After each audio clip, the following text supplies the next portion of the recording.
बोलिए श्री प्राणनाथ प्यारे की जय। बोलिए श्री सद्गुरु महाराज की जय। सर्व सुंदर साथ की जय। सुंदर साथ जी सागर वाणी चल रही है, जिसका 14 सागर युगल स्वरूप की शोभा और श्रृंगार का चल रहा है। 10वां प्रकरण चल रहा है, जिसकी 43 चौपाई हो गई है। श्री राज्य का तीसरा श्रृंगार, और 44 चौपाई से हम आगे बढ़ते हैं। मैं ले लेती हूँ 44 चौपाई। कहे हार हम हैड़े पर, अति विराजे अंगलाग, सुख देत हक सूरत को ए कौन हमारो भाग। ये इस चौपाई को हम लोग अक्सर याद किया करते हैं। विराट जी कहते हैं कि हम हार जो है, कहते हैं कि हम बड़े भाग्यशाली हैं क्योंकि हम राज्य के गले पे विराजमान हैं। हार कहते हैं कि हमारा कितना बड़ा सौभाग्य है जो हम धाम धनी के वक्ष स्थल पे से लगकर विराजमान है। हम उनके सुंदरता से प्रियतम अक्षरातीत को रिझाते हैं और उन्हें प्रेम का सुख देते हैं। आत्मस्वरूप होने से यदि हार भी श्री राज्य को रिझाते हैं तो इसमें कोई आश्चर्य नहीं है। परम धाम का कण कण ही अक्षरातीत का आशिक है। आशिक अपने माशूक को इश्क का सुख देता ही है। यही कारण है कि हार कहते हैं कि हम अपने प्राण प्रीतम को रिझाकर प्रेम का सुख देते हैं, लेकिन लेते भी हैं, देते भी हैं और लेते भी हैं। जैसे इस चौपाई में सिर्फ देने वाली बात आई है। राज्य की सुंदरता को बढ़ाने का सौभाग्य हारों को मिला है। राज्य के बक्ष स्तर पर विराजमान है, तो राज्य की सुंदरता जो है, सौंदर्य में ये वृद्धि करते हैं। लेकिन इनके खुद के भी सौंदर्य में वृद्धि होती है, क्योंकि ये अक्षरातीत धामधनी के वक्ष स्तर पर विराजमान है, तो इनके लिए भी अहोभाग्य की बात है। और इनकी सुंदरता और इनका सौभाग्य भी बढ़ जाता है, क्योंकि ये राज्य से सुख देते भी हैं, सुख देते भी है और उनसे सुख लेते भी हैं। कंठ हार नंग सब चेतन, देख शोभा सब चढ़ती देत, ऐसुख रूह सो जानही जो सामी हक सारत देत। धामधनी के गले में जो हार आए हैं, उनमें जड़े हुए सभी नग चेतन हैं, और वे श्री राज्य की अद्वितीय शोभा को देखकर अपनी शोभा में वृद्धि कर लेते हैं, ताकि अपने माशूक श्री राज्य को अच्छी तरह से रिझा सके। प्रेम के इस सुख को वही आत्मा जान सकती है जो अपने सन्मुख विराजमान प्राण प्रीतम के प्रेम संदेशों को समझ पाती है। तो राज्य के इन सुखों को सिर्फ वही नहीं जान पाती है जो इतनी गहराई से चित्रण करती है, राज्य के इतनी भाव भंगिमाओं को देखती है, राज्य के इतने आभूषणों की महिताओं को महीन बातों को देखती है। तो जो रूह इतनी गहरी चिंतन करेगी, वही राज्य के प्रेम प्रसंगों को समझ सकती है कि हार जो है सुंदर तो होते ही है। राज्य के कंठ पे विराजमान होकर वो अपनी सुंदरता को और बढ़ा देते हैं कि भैया राज्य के जो है शोभा में चार चांद लगाने का सौभाग्य हमें मिला है, तो हम पूरी तरह से चार चांद लगा दें। जैसे सुंदर साथ जी, हम लोगों को कहीं पे कोई सेवा मिलती है तो हम उसको बड़े दिल से करते हैं कि भाई इस सेवा को हमें राज्य ने सौभाग्य दिया है, तो हम इसको पूरी तैयारी से करें कि और भी ज्यादा अच्छी लगे। ये जिस भी बात के लिए हमें चुना गया है, जिस सेवा के लिए, वो सेवा अति सुंदर रहे। सब लोग ये ना कहें कि उस सेवा में कोई कमी रह गई है, तो हम उस सेवा को और अच्छे दिल से करते हैं और कभी कभी तो पहले से तैयारी करते हैं। ऐसे ही और चैनल्स में सुंदर साथ जो है, आजकल शिविर चल रहे हैं बच्चों के, जिसमें बोलना होता है सुंदर साथ को, उनको चलचित्रों के माध्यम से समझाना होता है। तो उसमें वो बड़ी तैयारी कर रहे हैं, मतलब मैंने सुना है अब और सुंदर साथ से। तो वो दिन भर उसमें लगे रहते हैं, चलचित्र तैयार करते हैं, बहुत सुंदर साथ उसकी सेवा में लगे हुए हैं। तो इस तरह से कि हमें सेवा मिली है तो हम पूरी तैयारी करें उस सेवा की, जिससे कि जो संदेश हम देना चाहते हैं वो पूरी तरह से बच्चों तक पहुंचे। तो हर सेवा के लिए तैयारी करनी पड़ती है सुंदर साथी। बिना तैयारी के कोई भी सेवा नहीं होती है। तो इस तरह से सेवा करी जाती है। हाँ जी। ए जंग रूह देखिया चाहे, मिल जोते जोत लरत, कई रंग नग अवकाश में, मिनो मिने जंग करत। श्री राजी महाराज की और रूहों के श्रृंगार की किरणें आपस में टकराती हैं, जिसे मेरी रूह देखना चाहती है। श्रृंगार के कई नगों के रंग आकाश में टकराते हैं। जोत अति अजवेरन की, बाहों पर बाजू बंद, जात चली जोत चीर के, कई विध ऐसी सुनंद। बाहों के ऊपर बाजूबंद के जवेरों की जोत आकाश तक चीरती हुई चली जाती है। कुछ इस तरह की शोभा बनी हुई है। राजिका जोत इतनी ज्यादा है कि सब सभी रंगों से जब जोतें निकलती हैं तो उनकी रिफ्लेक्शन आपस में पड़ के वो ऊपर आकाश में नजर आती है, उनकी रोशनी। प्रणाम जी।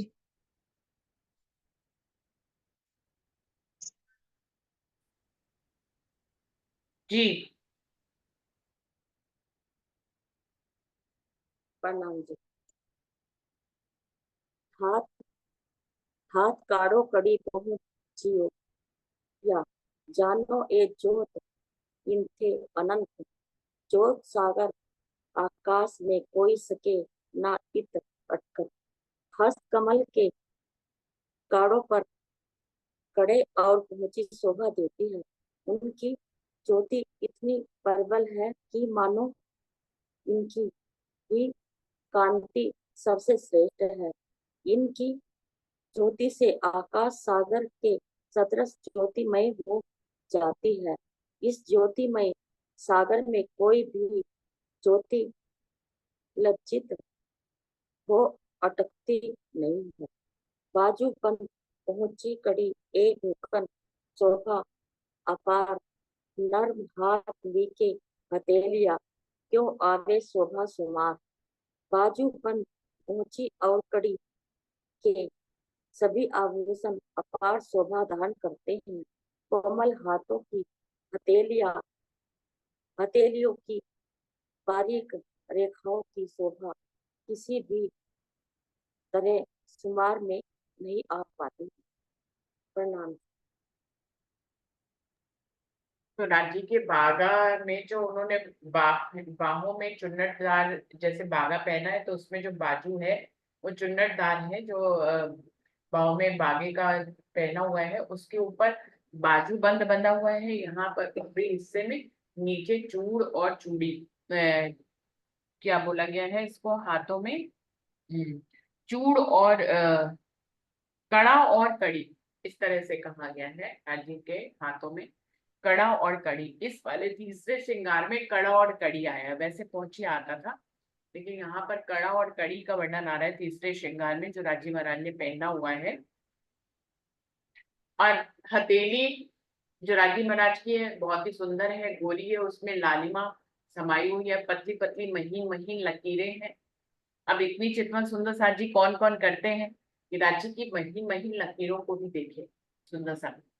तो जब यहाँ तक चितवन करेंगे तो शोभा अपने आप ही राज्य की आपको यहाँ तक का भाव अगर राज्य दे रहे हैं तो, और आप यहाँ तक की चितवन में पहुंच जाते हैं कि आप राज्य के हाथों की लकीरों को भी देख लें, राज्य के उंगलियों के जो नाखून हैं उनकी शोभा को भी देख लें, राज्य ने जो आभूषण कड़ा और कड़ी पहने हुए हैं उसकी शोभा को, आसमान में लहरों सागर के रूप में वो जा रही है उसकी शोभा, वहां तक आप चितवनी में शोभा को देख लें, तो ये चितवनी सफल होगी। मतलब चितवनी में सिर्फ मूल मिलावे तक जाना, राज्य को प्रणाम करना, वापस आ जाना, या किसी 25 पक्ष में घूमने जाना। लेकिन ये जो राज्य की शोभा है उसकी महीन महीन शोभाओं को जितनो इंद्रावती वर्णन कर रही है, क्यों वर्णन कर रही है कि हम सब वहां तक पहुंचे। तो इतनी गहराई तक जब चितवनी करी जाती है तो सुंदर सा जी फिर चितवनी में समय भी लगता है। ऐसा नहीं होता है कि आधे घंटे में आप उठकर आ जाए। इतनी गहरी चितवनी करेंगे तो आराम से समय भी लगेगा, और जो है आपको वैसा ही इतनी गहराई से आप राज्य से जुड़ भी जाएंगे। जब इतनी गहराई से जुड़ेंगे तो फिर राज्य का भी दिल खुलता है लोगों को सुख देने के लिए। आगे बढ़ते हैं सुंदर सा जी। हाँ जी। जुदे जुदे रंगो जोत चले, ए जो नग हाथ मुंदरी। ए तेज लहरें कई उठत है, ज्यो ज्यो चलवन करे अंगुरी। प्राण वल्लभ अक्षरातीत के हाथों की अंगुरियों में जो मुद्रिकाएं आई हैं, उनमें जड़े हुए नगों से अनेक रंगों की ज्योति निकल रही है। जैसे जैसे धामधनी अपनी अंगुलियों को हिलाते हैं, वैसे वैसे मुद्रिकाओं से तेज की बहुत सी लहरें उठने लगती हैं। यहाँ पर धनी के हस्त कमलों की बातें हो रही हैं। तो हस्त कमल में जैसे अभी बताया जा रहा है कि पहले उन्होंने कड़ा पहना, कड़ी पहनी है और हाथों में बाजूबंद है पहना है ऊपर। और उनके हाथों में जो बारीक बारीक बिल्कुल पतली पतली जो रेखाएं हैं, जिनका रंग अति लाल है क्योंकि हथेली पूरी लाल है, और आगे नकों की भी शोभा है। यहाँ पर मुंदरियों की बात हो रही है, तो मुंदरियां मतलब अंगूठियां, मतलब जो हम लोग रिंग्स बोलते हैं। तो हर अंगुरी में जो उन्होंने मुंदरिका मतलब छोटी छोटी जो अंगूठियां पहनी है, कई नगों की हैं। और उसमें जो नग हैं, उनसे जो ज्योति निकल रही है, जो प्रकाश निकल रहा है, तो वो कहाँ तक जा रहा है? ऊपर आकाश तक जा रहा है। उसकी ज्योति, उसमें इतनी ज्यादा ज्योति है। और जैसे धाम धनी अपनी अंगुरियों को हिलाते हैं, जैसे रूह कभी चितवन में भी जाए तो किस तरह से धनी मान लो उसको अपना आलिंगनबद्ध करते हैं, या कैसे कोई भी हमें कहीं बाहर पक्ष में हम घूमने जाते हैं तो धनी हमें कई बारी सुखपालों में भी बैठ के दूर दूर के नजारे दिखाते हैं। या कभी नौवीं भूमिका में जब हम बैठते हैं तो हम किसी भी साइड में बैठे, पूरब पश्चिम उत्तर दक्षिण, तो भी वो हमें हाथ हिला हिलाकर उंगलियों के इशारे से हमें दूर के दृश्य दिखाते हैं। तो जब वो अंगुरियां हिलती हैं, जब वो हाथ हिलाते हैं तो संग में अंगुरियां भी हिलेंगी। और जब वो बड़ी अदा से अंगुरियां हिलती हैं तो उनमें पहनी हुई जो मुद्रियां होती हैं वो भी मतलब बहुत अदा से हिलती हैं, और बहुत अदा से उनकी जो ज्योति निकल रही होती है वो किस तरह से झिलमिलाती हुई एक ज्योति दूसरी ज्योति को काटती नहीं है। अभी पहले भी चौपाई में बात आई कि एक ज्योति दूसरी ज्योति को नहीं काटती, हर ज्योति अलग तरह से अपनी आभा और शोभा लिए हुए आकाश तक जाती है। तो यही सुंदर वर्णन इसमें हो रहा है। और आगे की चौपाई है, क्यों कहूं जोत नखन की, ए सबते अति जोत, जानो तेज सागर अवकाश में, सबको निकसे फूट। नखों की ज्योति का मैं कैसे वर्णन करूं, इनकी ज्योति तो सबसे ही अधिक है। ऐसा प्रतीत होता है कि नखों की ज्योति पूर्व की सभी ज्योतियों को फोड़कर ऊपर निकल रही है और आकाश में तेज के सागर के रूप में दिखाई दे रही है। यहाँ भी वही बात हो रही है कि कोई ज्योति, मतलब महामती जी बार बार ये वर्णन कर रही है कि वहां तो वैसे परम धाम में घटवड़ है ही नहीं कि ये कहा जाए कि ये जो इसकी ज्योति अच्छी है या इसकी ज्योति कम है, वहां तो कम ज्यादा तो है ही नहीं। लेकिन बढ़त बढ़त बढ़त की बात हो रही है कि और बढ़ती हुई शोभा, और बढ़ती हुई शोभा, ताकि रूह के दिल में ये और चाहना होए कि मैं इस वाली शोभा को भी देखूं, मैं इस शोभा को भी देखूं। इसलिए वो बता रहे हैं कि पूरे हस्त कमल की शोभा तो बहुत सुंदर है ही, उसमें कड़ा पहना है, जो कड़ी पहनी है, बाजूबंद है, जो मुंदरियां पहनी है, लेकिन जो नखों का नूर है, अब वो वर्णन कर रहे हैं, जो नखों का नूर है वो सारी ज्योतियों को की शोभा से भी और ऊपर शोभा, बढ़ती हुई शोभा को लेता हुआ किस प्रकार चीरता हुआ आकाश तक जा रहा है। उसकी ज्योति कहाँ जा रही है? फोड़ती हुई, मतलब आकाश को, आकाश तक जा रही है। और वो जो तेज है उनमें, इतना तेज है उन नखों में, इतना तेज है कि उसके आगे करोड़ों सूर्य भी फीके पड़े। एक नख की रोशनी के सामने करोड़ों सूर्य भी पृथ्वी के फीके पड़े, इतना तेज है, इतनी ज्योति है। और इतनी शीतलता है कि अनंत अनंत मतलब चंद्रमा उनके सामने मध्यम पड़ते हैं। तो इस तरह से हमें चितवन में भी धनी के हस्त कमलों की शोभा को देखना है, उनकी बारीक बारीक लीपों को देखना है, उनके नखों के नूर को देखना है, जो उन्होंने मुंदरियां पहनी है उनकी ज्योति को निहारना है। एक एक नग जो उस मुंदरी में नग जड़ा हुआ है, चाहे हीरा हो, पन्ना हो, माणिक हो, मोती हो, नीलवी हो, पुखराज हो, हर तरह के नग जड़े हुए हैं। तो उन नगों को ही हमें देखना है बारीकी से और उनकी ज्योतियों को निहारने हैं। प्रणाम जी।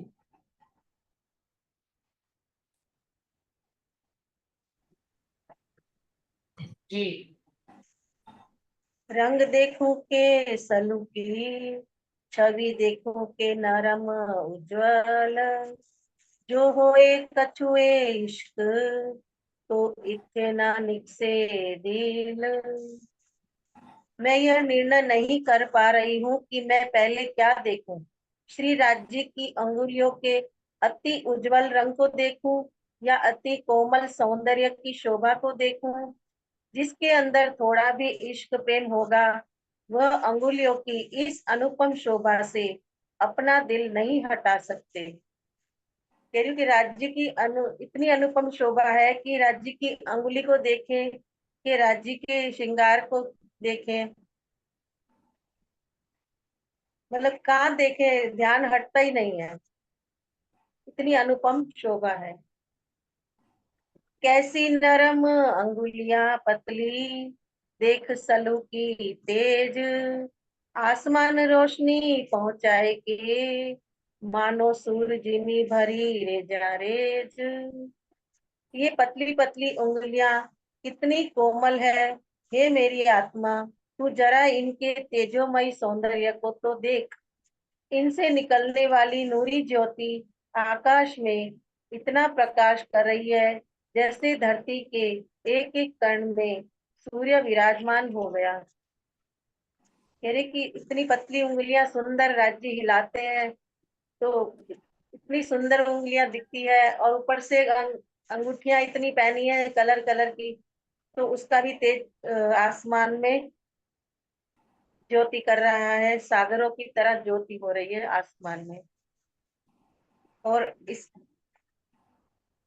धरती में एक एक कण में जैसे सूर्य विराजमान हो ऐसे दिखाई देता है। इतनी ज्योति है, मतलब उसका वर्णन करना भी नामुमकिन है। प्रणाम। बिल्कुल सही। सुंदर साजी देखिए, जब राज्य का वर्णन इंद्रावती करती है या हम उस चौपाई का अर्थ करते हैं तो हमारे शब्द जो है रुकने नहीं पाते। हम एक बार में एक सांस में कितनी सारी बातें बोल जाते हैं, हमें खुद नहीं पता होता कि हम इतनी बातें बोलेंगे और उतनी बोल जाते हैं। तो लेकिन मन की उड़ान जो है, हमारे हृदय की जो गति होती है, वो हमारे शब्दों से भी अधिक अधिक होती है। तो यदि हृदय से राज्य की चितवनी करेंगे तो जितना हम बोल पा रहे हैं ना, उससे भी ज्यादा चितवनी में आना चाहिए, तभी चितवनी हुई। उससे पहले वो चितवनी नहीं हुई। तो जितना हम शब्दों में बयान कर पा रहे हैं ना, जितनी गति शब्दों में दिखाई दे रही है, एक चौपाई को कितने कितने ढंग से सुंदर सा वर्णन कर रहे हैं, तो हमारे दिल की जो है चाल, वो इन शब्दों से भी अधिक होनी चाहिए। यानी कि जब हम दिल से राज्य की चितवन करें तो इससे भी ज्यादा भाव हमारे दिल में आने चाहिए उनकी चितवन के लिए, क्योंकि शब्दों दीदी देख तो पाते, सोच तो पा रहे हैं दीदी, पर बोल नहीं पाते शब्दों। अच्छा, तो अच्छा है ना, कोई बात नहीं, ऐसी बात नहीं है। आप अभी बहुत बोलने लग गए हो, पहले तो बिल्कुल नहीं बोलते थे, सिर्फ भजन ही और कीर्तन गाते थे। अभी आप चौपाई पढ़ते हो, उसके बाद अर्थ भी करने लग गए हो। अभी आप पहले से बहुत प्रगति के मार्ग पे हो, मैंने देखा है खुद। तो आप बहुत अच्छा बोल रहे हो और बढ़ते चले जा रहे हो आगे की तरफ। मन में ज्यादा भाव है तभी तो शब्दों में थोड़े से इतने आ पा रहे हैं। मन में अगर कम हो तो फिर शब्दों में तो और कम आएंगे। वही बात मैं कह रही हूँ कि जो शब्दों में आता है ना, हमारा हमारे दिल की चाल उससे तेज होती है। तो जो शब्दों में हम वर्णन कर पा रहे हैं, दिल में उससे करोड़ों गुना ज्यादा होना चाहिए, तभी शब्दों में इतना आ पाता है। तो दिल में होना चाहिए, क्योंकि कनेक्टिविटी शब्दों से नहीं दिल से होती है, राज्य से, है ना। हमारे हर रूह के दिल में जितने ज्यादा भाव होंगे, वो उतनी ज्यादा राज्य से कनेक्टेड होगी। शब्दों में कह पा रही है नहीं कह पा रही है, वो इतना मायने नहीं रखता है। लेकिन जब दिल में भाव ज्यादा होते हैं तो शब्दों में भी आने लग जाते हैं। सुंदर साची, ये अपने आप प्रक्रिया चलती है और राज्य खुद इसकी मेहर स्वतः ही करते चले जाते हैं। आपने बहुत से सुंदर साथ को देखा होगा, वो बोल लेते हैं, पहले नहीं बोल पाते थे लेकिन अभी खूब बोलते हैं।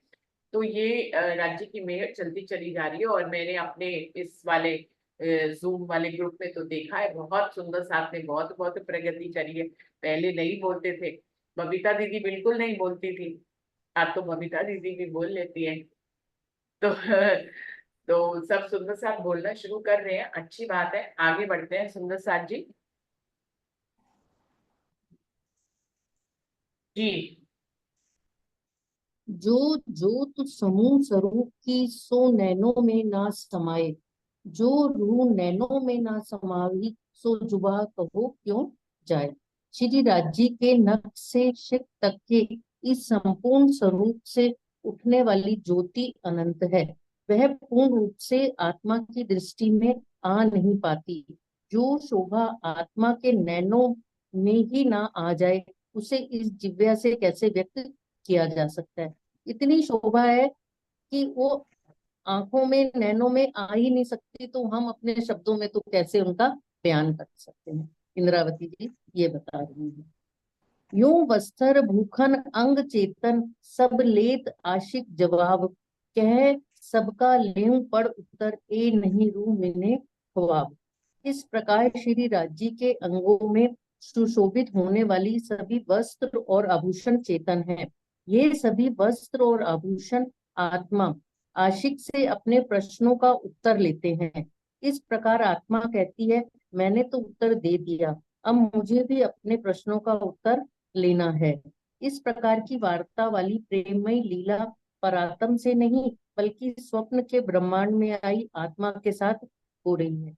वह अपना उत्तर चाहती है, ऐसी लीला जो इस स्वप्न के ब्रह्मांड में है, आई हुई है आत्मा, उसके साथ भी हो रही है। अपने प्रश्न का उत्तर मिल जाने पर दिए जाने वाले उत्तर को पड़ उत्तर कहते हैं। परिक्रमा में ये प्रसंग वर्णित है कि जब सखियां वनों में जाती हैं तो पांचवी भूमिका के प्रवाली मंदिर में होने वाली प्रेम लीला की एक दूसरे से चर्चा करती हैं। ठीक ये यही स्थिति यहाँ पर भी है। जब आत्मा धनी के नख से शिर तक के श्रृंगार को देखती है तो आत्म स्वरूप उन वस्त्र आभूषणों से वैसे ही वार्ता करती है जैसे अन्य सखियों से करती है। उसकी संक्षिप्त झांकी इसी प्रकार हो सकती है। हृदय कमल पर लिपटे हुए हारो, यह तुम्हारा कितना बड़ा सौभाग्य है जो तुम प्रियतम के हृदय में उमड़ने वाले प्रेम के सागर का पल पल रसपान करते हो। गुला गुलाक में लटकने वाले माणिक तथा मोती के नंगो, तुमसे अधिक भाग्यशाली तो कोई और होगा ही नहीं, क्योंकि तुम तो दिन रात धामधनी के अधरामत का पान करते हो। कानों में जड़े हुए कर्णफूल और बाले, तुम तो मेरे प्राण प्रियतम के गालों के सौंदर्य की रस माधुरी में निरंतर डूबे रहते हो। इससे बड़ी चीज और क्या होगी। अति मनोहर पाग और दुदुगी, मेरे प्राण वल्लभ के सिर पर विराजमान रहने का सौभाग्य मात्र तुम्हें ही प्राप्त है। इससे बड़ा सौभाग्य और कोई नहीं। चरणों में शोभायमान झांझरी, घुंघरी, कांभी और कड़ी, धनी के सच्चे आशिक तो तुम हो, जो एक पल भी दूर नहीं होती। अब वस्त्र आभूषणों की ओर से उत्तर दिया जाता है, आत्मा हमारा और आपका तो एक ही स्वरूप है। हमें धनी का जो प्रेम मिल रहा है वह आप अपने नेत्रों से प्राप्त करती ही हैं। इससे बड़ा सौभाग्य और क्या होगा कि वे स्वयं आपके दिल में बैठे हैं और अपने प्रेम का दरिया ही आपके अंदर उड़ेल रहे हैं। यहाँ पे सबके सौभाग्य की बात कही गई है, उसमें आभूषण भी हैं, हार हैं, और इस पैरों में चरणों में जो झांझरी है उसमें हमारा सौभाग्य बताया गया है कि इससे बढ़कर तो तुम्हारा सौभाग्य हो ही नहीं सकता कि जो तुम्हें इतना धनी से प्रेम मिल रहा है। और जो भी कानों में जड़े हुए कर्णफूल हैं, बाले हैं, और इसकी तो महिमा बहुत ही है कि तुम राज्य के साथ पल पर उनका आनंद ले। प्रणाम। देखिए सुंदर साजी चौपाई में तो एक छोटा सा इंद्रावती जी ने 4 खंडों में एक चौपाई में बात कही थी, लेकिन राजन स्वामी जी ने उसके अर्थ के टीके में आपकी चितवनी को और बढ़ावा देने के लिए इतना बड़ा अर्थ लिखा है कि आप चितवनी करें तो ऐसे आप आभूषण से बात कर सकते हैं, ऐसे आप उनके कानों के कुंडल से बात कर सकते हैं, ऐसे उनके हारों से बात कर सकते हैं, और हार भी आपसे बात कर सकते हैं। तो इस तरह से झांझरी, घुंघरी, काबी, कलड़ा से आप बात कर सकते हैं। राज्य के जैसे यहाँ पे सिर्फ आभूषणों की शोभा के बारे में बताया, ऐसे ही आप राज्य के वस्त्रों से भी बात कर सकते हैं, उनके बागे से बात कर सकते हैं, उनकी पाग से बात कर सकते हैं, उसमें जड़ी हुई जो हीरे जवाहरातों की नक्शकारी है आप उससे बात कर सकते हैं, क्योंकि परम धाम में सब कुछ चेतन स्वरूप है। तो राजन स्वामी ने आपकी चितवनी को और बढ़ावा देने के लिए इतना बड़ा अर्थ लिखा है, और हर आभूषण के बारे में कुछ ना कुछ बात करने की बात बताई है कि आप जब चितवन करें तो इतनी गहराई तक करें। उनके कहने का मतलब ये है कि इतनी गहराई तक जब चितवन करेंगे तो अपने आप ही फिर सुख जो है आपको उसके लिए इंतजार नहीं करना पड़ेगा। लेकिन बात सारी शर्त ये है कि चितवनी में इतनी गहराई तक जाया जाए। है ना। 10-15 मिनट की चितवनी, आधे घंटे की चितवनी या पौने घंटे की चितवनी में ऐसे ऐसा यहाँ तक पहुंचना संभव नहीं है सुंदर साथी। तो जब यहाँ तक चितवनी को पहुंचाना है तो आराम से, जैसे राजन स्वामी की बात सुने तो हम लोगों को कभी कभी आश्चर्य होता है कि 6 घंटे चितवनी, हम लोग तो जो है 20 मिनट भी चितवनी नहीं कर पाते, आधा घंटा भी चितवनी नहीं कर पाते, 6 घंटे कैसे बैठ जाते हैं। तो सुंदर साथ जी फिर जो 6 घंटे बैठते हैं ना, देखिए मैं तो नहीं बैठती 6 घंटे, लेकिन 6 घंटे जो बैठते हैं, हाँ सुंदर साथ जी, लेकिन मैं बता, ये इस टीके से और इस अनुभव से मैं जरूर कह सकती हूँ कि वो लोग इतनी गहराई तक चितवनी करते होंगे सुंदर साथ जी, तभी तो 6 घंटे बिताएंगे। अब 6 घंटे कैसे बिताएंगे, 6 घंटे में कोई ना कोई भाव तो होना चाहिए ना राज्य के साथ जुड़ने के लिए। तो ये सारे भाव जो है, जो लोग 6-6 घंटे चितवनी करते हैं दिन में, वो राज्य के इतनी गहराई तक जुड़ते हैं। तो फिर अगर राजन स्वामी कहते हैं कि राज्य के सुख मिलते हैं, आनंद मिलता है, दर्शन मिलता है, तो वो झूठ नहीं हो सकता। क्यों? क्योंकि जो इतनी गहराई तक चिंतन करेगा कि राज्य के आभूषणों तक से बात करें, है ना। जूम मीटिंग में पौने घंटे में हम लोग इतनी चौपाइयां पढ़ लेते हैं, वो एक अलग बात है, लेकिन चितवनी में यहाँ तक जाकर राज्य के आभूषणों से बात करना, उनकी रेखाओं से बात करना, उनके नगों से बात करना, पांख से, दुगदुगी से, सबसे बात करना, तो अपने आप ही सुख मिलेगा। आप इतनी गहरी चितवनी में हम लोग 6 घंटे जाएंगे तो अपने आप ही सुख मिल जाएगा। सुंदर साथ जी, कुछ कहने की बात नहीं है, कोई संशय करने की बात नहीं है, लेकिन शर्त ये है कि आप 6 घंटे दें और इतनी गहरी चितवनी करें। हाँ, जहाँ तक मेरी बात है, मैं कह तो रही हूँ, लेकिन मैं इतनी बड़ी चितवनी नहीं करती हूँ सुंदर साथ जी। और कोई सुंदर साथ करते हो तो जरूर वो अपना अनुभव बता सकते हैं। सुंदर साथ जो घर में रहते हैं, करते हैं 6 घंटे की चितवनी? कोई सुंदर साथ हमें जूम मीटिंग में बैठे हैं, कोई 6 घंटे की चितवनी करते हैं? प्रतिभा जो दीदी छह आप घंटे की चितवन जो 6 घंटे की चितवन कर लेगा वो बैठ के यहाँ जूम में इस तरह से चौपाइयां नहीं बोल सकता। नहीं बोलते हैं, राजन स्वामी भी बोलते हैं, प्रवीण जी भी बोलते हैं, उनके अशोक जी भी बोलते हैं, सब बोलते हैं, वो लोग भी वो करते हैं। चर्चा बात, वो राज्य अपने हुक्म से करा ले, लेकिन हाँ, जो उस आनंद में एक बार डूब गया फिर वो मुख से नहीं बोल सकता। राजन स्वामी से भी और यहाँ कराते पे हैं। हम सुंदर साथ जी ज्ञान से ही अभी कर रहे हैं, चाहे चितवन हो या जो भी पढ़ रहे हैं, ये राज्य की मेयर ही है। हम और अंगों का भी वर्णन कर सकते हैं कि हम चितवन में, इसमें तो 2 3 4 बताए गए हैं। यहाँ सुंदर साथ जितने भी बैठे हैं वो ऐसा और बोले कि वो और क्या क्या चितवन में देखते हैं, वस्त्र आभूषणों की अलावा भी और वो क्या क्या देखते हैं, कैसे बातें करते हैं, तो वो अपने अनुभव बता सकते हैं यहाँ पर। बिल्कुल। जिनकी चितवनी लग जाएगी वही 6 घंटे बैठ सकता है। अरे बाकी तो सब जो सुन लिया या पढ़ लिया वही देखता है। तो और इसमें भी जिसकी बहुत चितवनी आनंद है दीदी, इसमें भी अभी आनंद तो बहुत है। उसका टाइम का पता नहीं लगेगा कि तुझे कितना टाइम होगा। चितवनी लगने के ऊपर बात है मेरे हिसाब से। तो जो एक आध सेकंड के लिए लगेगी हमारी चितवनी, अगर कभी कभी एक आध सेकंड के लिए लगी ना, तो फिर हम वही देखना चाहते, वो चितवनी हटने के बाद भी वही देखना चाहते हैं बार बार कि लग जाए लग जाए लग जाए। जो हमें एक आध झलक दिख जाएगी तो उसे ही हम बार बार देखना चाहते हैं, सोते जागते उठते बैठते, वो हमारे सामने से नहीं हटती। पर जिसकी चितवनी लग जाएगी उसे तो टाइम का पता ही नहीं होगा कि कितना टाइम होगा। लगने के ऊपर बात है, जिसकी चितवनी लग जाएगी वही 6 घंटे बैठ सकता है। अरे बाकी तो टाइम देख के अपना ऐसे ही कर लेते हैं।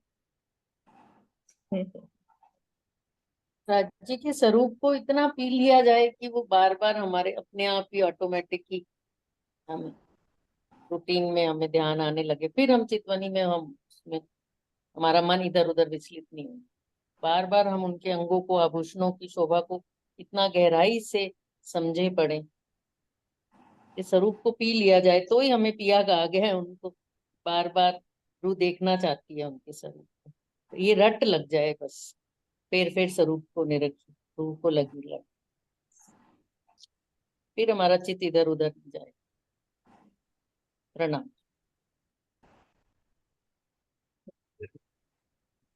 पूजा दीदी, कोई गाओ इस पे कोई अच्छी सी बात, अगर आपको याद है तो गाओ।